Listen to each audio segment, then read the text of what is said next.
Hi friends, Mahanadi சீரியலில் இன்றைக்கி நாளைக்கான எபிசோடு பார்க்கலாம். புதுசாக பார்க்குறவங்களா இருந்தால் சப்ஸ்கிரைப் பண்ணிக்கோங்க, லைக்கை ஹைப்பு கொடுத்து விடுங்க. வாங்க வீடியோக்குள்ளே போகலாம். நேற்றுக்கு எபிசோடு எதில் முடிச்சிருப்பாங்கன்றது பார்த்தீங்கன்னா, பொண்ணு பார்க்குற சீனில் தான் வந்து முடிச்சிருப்பாங்க. இவர் விஜய்கிட்ட வந்து அந்த பொண்ணை வந்து எனக்கு உங்களுக்கும் கல்யாணம் பண்ணிக்கிட்டா ஒரு குழந்தை பெற்றுக்கிறதுல உங்களுக்கு மறுபடியும் சம்மதமா அப்படின்ற மாதிரி கேட்பாங்க. அதுக்கப்புறம் வந்து எப்போவுமே பாப்பா நைட்டில் உங்கள் கூட தான் படுத்துப்பாளா அப்படின்ற மாதிரி கேட்டதுக்கு விஜய்க்கு கோவம் வந்து அந்த பொண்ணை விட்டுட்டு உங்கள் கூட பழகின இந்த ஒரு கொஞ்ச நேரம் நான் வேஸ்ட் விரும்பியிருக்கக்கூடாது அப்படின்ற மாதிரி தான் வந்து அந்த பொண்ணை வந்து மூஞ்சல் அடித்த மாதிரி பேசுறதுக்கு மைண்ட் வர் வேர்ட்ஸ் அப்படின்ற மாதிரி அந்த பொண்ணு சொல்லுவாங்க. அப்படியே வந்து நேற்றுக்கான எபிசோடு வந்து முடிச்சிருப்பாங்க. உடனே வந்து பார்த்திங்கன்னா இன்றைக்கி என்ன காமிப்பாங்கன்றதுனா, அந்த பொண்ணு கோச்சிக்கிட்டு போனதையும் எதுக்கு அந்த பொண்ணு கோச்சிக்கிட்டு போனால் என்ன பண்ணீங்க அப்படின்ற மாதிரி தான் வந்து காவேரி விஜய்கிட்ட கேட்பாங்க. விஜய் வந்து என்ன சொல்லுவார்னா, இல்லை இந்த மாதிரி இந்த பொண்ணுக்கிட்டலாம் நான் பேசுகிறதே எனக்கு பிடிக்கவே இல்லை, அவங்க கல்யாணம் பண்ணிக்கிட்ட நான் ஃபஸ்ட்டு நான் அவங்கள தான் கல்யாணம் பண்ணிக்கிறேன் அப்படின்ற மாதிரி அந்த பொண்ணு சொல்கிறா.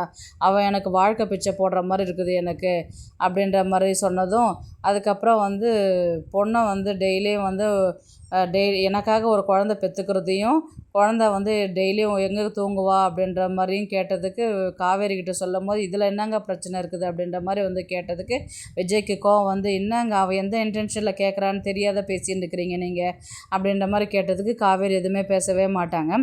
உடனே அதுக்கு காவேரி வந்து என்ன சொல்லுவாங்கன்னா, விஜய் வந்து என்ன சொல்வார்னா, சரி இப்போ நான் அப்படியே பேசி பழகி நான் அவங்கள கல்யாணம் பண்ணிக்கிட்டேன், அதுக்கப்புறம் வந்து இந்த கேள்வி கேட்டால் எப்படிங்க நான் அவங்க கூட வாழ முடியும் அப்படின்ற மாதிரி தான் வந்து விஜய் வந்து கேட்பார். இதில் என்னங்க பிரச்சனை இருக்குது, நீங்கள் கல்யாணம் பண்ணுங்க, நல்லா பழகுங்க, ஹனிமூனுக்கெல்லாம் போங்க, பாப்பாவை நான் பார்த்துக்கிறேன் அப்படின்ற மாதிரி தான் வந்து சொன்னதுக்கு விஜய்க்கு வந்து கை நீட்டுற மாதிரி தான் போவார்.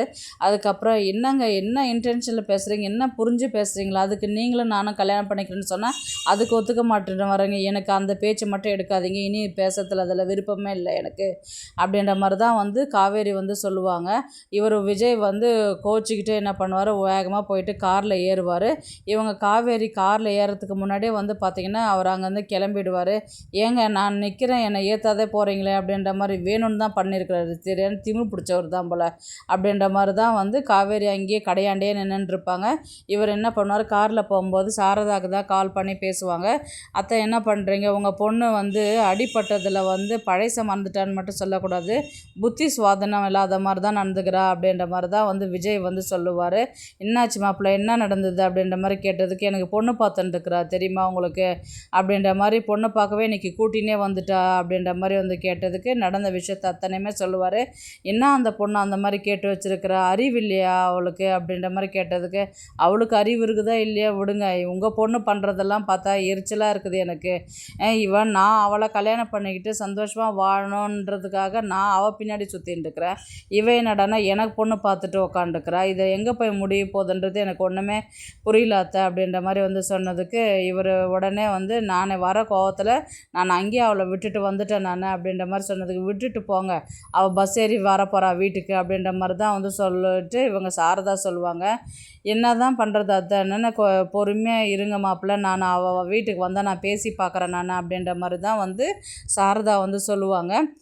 உடனே பஸ் ஏறி வரட்டும் சாரதான்னு சொன்னதை வந்து யோசிச்சு பார்ப்பார். திரும்பவும் அதே கடைக்கு வரும்போது அந்த கடையாண்டையே நின்றுருப்பாங்க காவேரி.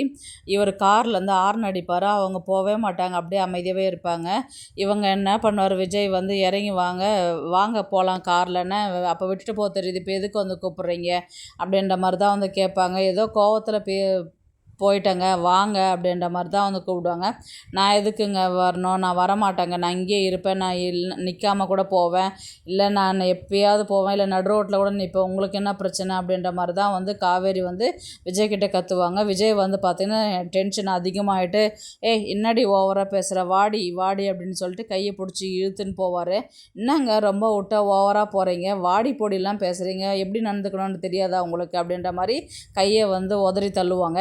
அதுக்கப்புறம் கொஞ்ச நேரம் யோசிச்சு, நீங்கள் யாருங்க என்ன இந்த வார்த்தையை சொல்லி கூப்பிட்றதுக்கு, வாங்க போங்கன்னீங்க, இப்போ வாடி போடின்றீங்க, என்னங்க உங்கள் பிரச்சனை அப்படின்ற மாதிரி தான் வந்து கேட்டதுக்கு கொஞ்சம் பொறுமையாக யோசித்து விஜய் வந்து சாரிங்க, ஏதோ கோவத்தில் டென்ஷனில் பேசிட்டேன், இதுக்கு தான் நான் உங்களை கல்யாணம் பண்ணிக்கிறேன்னு சொல்லிட்டு சொன்னேன் நான். ஆனால் நீங்கள் அதை பற்றி கேட்கவே மாட்டேங்கிறீங்க, இன்னொரு பொண்ணை பார்த்து கல்யாணம் பண்ணி வைக்கிறேன்றீங்க, அந்த டென்ஷனில் பேசிட்டேன் நான் அப்படின்னு சொல்லி சொன்னதுக்கு, உங்களுக்கும் எனக்கும் கல்யாணன்ற பேச்சை இனி எடுக்காதீங்க, எனக்கு அந்த சுத்தமாக அது பிடிக்கவே இல்லை எனக்கு அப்படின்ற மாதிரி தான் வந்து காவேரி வந்து சொல்கிறாங்க. உடனே வந்து பார்த்தீங்கன்னா இவர் விஜய் தான், சரிங்க சாரிங்க, நான் ஏதோ கோவத்தில் டென்ஷனில் பேசிட்டேன், காரில் ஏறுங்க அப்படின்ற மாதிரி தான் வந்து அவர் விஜய் சொல்லுவார். நான் காரில் எல்லாம் ஏற விருப்பம் இல்லை, நான் பஸ் ஏறி போய்க்கிறேன், இல்லை ஆட்டோ பிடிச்சி போய்க்கிறேன், அப்புறம் உங்களுக்கு நீங்கள் வந்தீங்களா, நீங்களே கிளம்பி போங்க அப்படின்ற மாதிரி தான் வந்து கேட்டதுக்கு விஜய் வந்து என்ன சொல்லுவாருன்னா, இப்போது நீங்கள் எனக்கு பொண்ணு பார்க்குறீங்க, என் மேலே அக்கறை இருக்குது, ஒத்துக்கிறேன். இப்போ நீங்கள் கூட தான் கல்யாணம் பண்ணாத இருக்கிறீங்க, உங்கள் அம்மா வந்து எத்தனை நாளாக வந்து உங்களுக்கு மாப்பிள்ளை பார்த்துட்டு இருக்கிறாங்க, அப்போ நீங்கள் கல்யாணம் பண்ணிக்கிறீங்க, என்ன கல்யாணம் பண்ணிக்க சொன்னாலும் பண்ணிக்க மாட்டேங்கிறீங்க, உங்கள் அம்மா கஷ்டப்படுறாங்கன்னும் போது அதை பண்ண மாட்டேங்கிறீங்க, இப்போ எனக்கு ஒய்ஃப் தேடுறதுல மட்டும் அவ்வளோ இன்ட்ரெஸ்ட் காட்டுறீங்களே எப்படிங்க அப்படின்ற மாதிரி தான் வந்து விஜய் வந்து கேட்பார். உடனே காவேரி வந்து யோசிச்சு முடிவு பண்ணி, இப்போ எனக்கு கல்யாணம் ஆகலைன்றது உங்களுக்கு பிரச்சனையாக இருந்தால் நீங்கள் வேணால் எனக்கு மாப்பிள்ளை பாருங்கள் அப்படின்ற மாதிரி தான் வந்து அவங்க சொல்லுவாங்க. நான் மாப்பிள்ளை பார்க்குறதா, ஆமாங்க, இப்போ நான் உங்களுக்கு எப்படி மேட்ரிமோனியில் பார்த்து நான் ஒரு பொண்ணை ஃபிக்ஸ் பண்ணணும், அதே மாதிரி மாப்பிள்ளை பாருங்கள், நான் பார்த்து பேசி பழகி பிடிச்சிருந்தா கல்யாணம் பண்ணிக்கிறேன், பிடிக்கலையே செட் ஆகலையே வேறு மாப்பிள்ளை பார்க்குறேன், இதில் என்னங்க பிரச்சனை?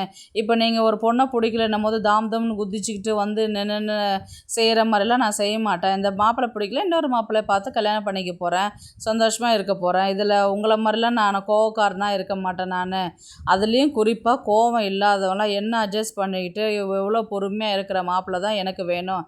இப்போவே நான் மேட்ரிமோனியில் போயிட்டு நான் ரிஜிஸ்டர் பண்ணிவிட்டு எனக்கு நான் மாப்பிள்ளை பார்க்குறேன் அப்படின்ற மாதிரி தான் சொல்லுவேன். அதுக்கு இவங்க என்ன சொல்லுவாங்கன்னா, நீங்கள் என் மேலே அக்கறைப்படுறதுக்கு அதுக்கு பேசாத, நான் மாப்பிள்ளை பார்க்கணுன்னு நீங்கள் தானே சொன்னீங்க, அப்போ ரிஜிஸ்ட்ரேஷன் நீங்கள் ஃபோன் நம்பர் என் பேர் தானே நீங்கள் கொடுக்கணும் அப்படின்ற மாதிரி தான் வந்து காவேரி வந்து சொல்லுவாங்க. நான் ஏன் உங்களது கொடுக்கணும் அப்படின்ற மாதிரி, அப்போ எனக்கு பொண்ணு பார்க்குறது வந்து உங்களுடைய அக்கௌண்ட் நம்பர் நீங்கள் ஃபோன் நம்பர் கொடுத்துருக்கும் போது உங்களுக்கு மாப்பிள்ளை பார்க்குறது என் நம்பர் தானே நீங்கள் கொடுக்கணும், அது எப்படி உங்கள் நம்பர் நீங்கள் கொடுத்து விட்டீங்க அப்படின்ற மாதிரி வந்து விஜய் கேட்பார். இப்போ என்ன உங்களுக்கு உங்கள் ஃபோன் நம்பர் கொடுக்கணும் அப்படி தானே, உங்கள் நம்பர் இந்த நம்பர் இல்லைன்னா இந்த நம்பருக்கு கூப்பிடுங்க அப்படின்றத உங்கள் நம்பரு போட்டு விடுறேன், யாராவது பேசுனாங்கன்னா நல்ல விதமாக பேசி எனக்கு முடிச்சு விடுற மாதிரி பாருங்கள், ஒரே அடியாக வெட்டி விடுற மாதிரி பார்க்காதீங்க அப்படின்ற மாதிரி தான் வந்து காவேரி வந்து சொல்லுவாங்க. இவருக்கு விஜய் வந்து செம்ம கடுப்புலேயே அமைதியாகவே உட்காண்ட்ருப்பார். எனக்கு வந்து ஒரு நல்ல மாப்பிள்ளையை பார்த்து கல்யாணம் பண்ணிக்கிட்டு அவர் கூட சந்தோஷமாக ஊரை சுற்றுறது, ஹனிமூன் போகிறதெல்லாம் நான் பார்த்துக்கிறேன், நீங்கள் மாப்பிள்ளையை மட்டும் ஃபிக்ஸ் பண்ணுங்கள் எனக்கு அப்படின்ற மாதிரி தான் வந்து காவேரி வந்து விஜய் கிட்ட சொல்லுவாங்க. விஜய் வந்து கடுப்பாகி அப்படியே என்ன பண்ணுவார்னா, இன்றைக்கான எபிசோடு வந்து முடிப்பாங்க. நாளைக்கு வந்து பார்த்திங்கன்னா இவங்க நேராக போயிட்டு காவேரியை வீட்டில் விட்டுட்டு விஜய் வந்து வீட்டுக்கு போகிற மாதிரி தான் காமிப்பாங்க. போயிட்டு இப்போ இதுக்கு என்ன தான் சொல்யூஷன், இப்போ இது எப்படி தான் பண்ணுறது அப்படின்ற மாதிரி தான் வந்து யோசிச்சு பார்ப்பாங்க. இப்போ இந்த அளவுக்கு இவ போகிறான்னும் போது அடுத்தது கல்யாணத்தை தான் கொண்டு போவாங்க. கல்யாணம் வந்து பார்த்திங்கன்னா இவங்க விஜய் வந்து அவளுடைய விருப்பம் எதுவோ அதுவே செய்யலாம் அப்படின்ற மாதிரி தான் வந்து இவர் வந்து பொண்ணுக்கு கல்யாணம் பண்ணிக்கிறதுக்கு அக்செப்ட் பண்ணி வேற ஒரு பொண்ணை பார்த்து கல்யாணம் பண்ணுற மாதிரி தான் வந்து கதையை கொண்டு போவாங்க. ஏன்னா அந்த பொண்ணு வந்து அவங்களுக்கு கல்யாணம் பண்ணும்போது இந்த இன்சிடெண்ட் அவங்க பார்க்கும்போது அவங்களுக்கு அது மூலயமா ஏதாவது ஞாபகம் வர மாதிரி கதையை கொண்டு போகலாம். அப்போது விஜய் நீங்கள் என்ன பண்ணுறீங்க, நான் உயிரோடு இருக்கும்போது நீங்கள் எப்படி இன்னொரு பொண்ணை கல்யாணம் பண்ணிக்கலாம் அப்படின்ற மாதிரியும் கதையை கொண்டு போவாங்க. இவங்க சாரதாவும் அதை அக்செப்ட் பண்ணிக்குவாங்க. என்னால் இவளை வந்து சுத்தமாக மாற்றவே முடியாது, அவளும் கொஞ்சம் மாதிரி மாறுற மாதிரி தெரியல, அவளுக்கு மாப்பிள்ளை பார்க்க சொல்லி என்கிட்டே சொல்லும்போது அப்புறம் நான் எப்படி இருக்க முடியும், இனி அவள் கம்முன்னு இருக்கவும் மாட்டா, நம்ம பார்க்கலனாலும் அவளே பார்த்து பிடிச்சிருக்குது கல்யாணம் பண்ணி வைங்க அப்படின்ற மாதிரி தான் வந்து அடுத்தது உங்ககிட்ட சொல்லுவா, இப்போ நான் என்ன பண்ணட்டும் அப்படின்ற மாதிரி தான் வந்து விஜய் வந்து சாரதா கிட்ட கேட்குற மாதிரி இருக்கும். சாரதா வந்து இதுக்கு எதனா நான் ஒரு வழி பண்ணுற மாப்பிள்ளை அப்படின்ற மாதிரி தான் வந்து சாரதா வந்து சொல்லுவாங்க. ஒன்று சாரதா மூலமா விஷயம் வந்து காவேரிக்கு தெரிய வரணும், இல்லை விஜயும் வேற ஒரு பொண்ணும் கல்யாணம் பண்ணும்போது அந்த இன்சிடெண்ட்டு காவேரிக்கு அந்த பழசு ஞாபகம் வர மாதிரி கதையை கொண்டு போவாங்க. பார்க்கலாம் கதையை வந்து எப்படி எடுத்துகிட்டு போகிறாங்கன்றது. இந்த வீடியோ பிடிச்சிருந்தா ப்ளீஸ் லைக் பண்ணுங்கள், ஷேர் பண்ணுங்கள், சப்ஸ்கிரைப் பண்ணுங்கள். தேங்க்ஸ் ஃபார் வாட்சிங். இந்த வீடியோ உங்களுக்கு பிடிச்சிருந்தா ஒரு லைக் போடுங்க, நம்ம சேனலை சப்ஸ்கிரைப் பண்ணுங்க.